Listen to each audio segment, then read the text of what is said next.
विद्यार्थ्यांवर palette gun लाठीमार करण्याचे आदेश कोणाचे? उत्तरासाठी काँग्रेस संसदेत आक्रमक. हे आदेश पंतप्रधान नरेंद्र मोदी यांचे की गृहमंत्री अमित शहा यांचे? प्रियंका गांधी यांचे सरकारला सवाल.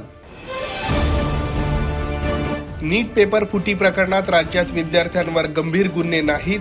आंदोलनादरम्यानचे साधे गुन्हे देखील मागे घेतले जातील. मुख्यमंत्री देवेंद्र फडणवीस यांची ग्वाही.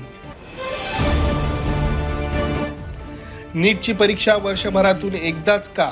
अनेक विद्यार्थी वर्षभर अभ्यास करतात, तेव्हा या दरम्यान विद्यार्थ्यांना परीक्षेची संधी मिळायला हवी.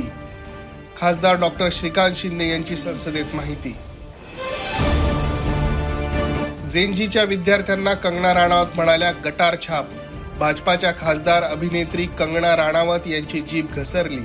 अनेक पुरुषांशी संबंध, नशा, दारू पिणे हे यांच्यासाठी स्वातंत्र्य. कंगना राणावत यांच्या वक्तव्याने नव्या वादाला तोंड फुटण्याची शक्यता. कंगनाला भाजपाचे लोकही गांभीर्याने घेत नाहीत. सीजेपी प्रवक्ता सौरभ दास यांचे वक्तव्य. तर बॉलिवूड माफियांप्रमाणे कंगनाने शिक्षण माफियांशीही लढायला हवं होतं. दिया अहिरचं वक्तव्य.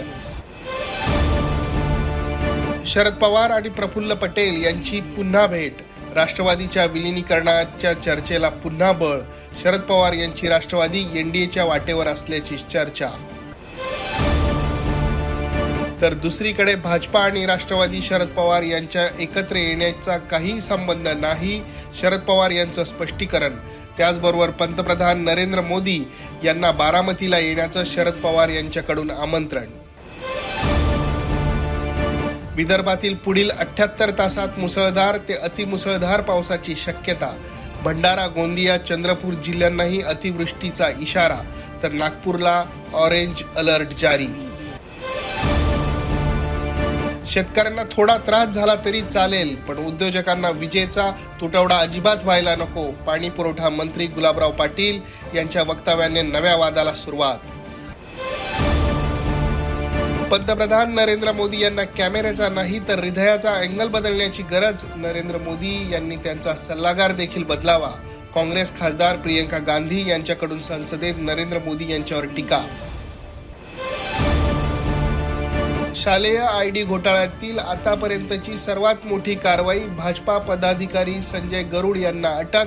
सोलापूरच्या नातेपुतेमधून नाशिक पोलिसांनी घेतलं ताब्यात. कोल्हापूरच्या माधुरी हत्तीणीला परत आणण्यास टाळाटाळ. माधुरीला परत आणण्यासाठी अन्नत्याग आंदोलनाची तयारी. घरवापसीचे आदेश असतानाही अजून तिला परत आणण्यास टाळाटाळ का? माजी खासदार राजू शेट्टी यांचा सरकारला सवाल.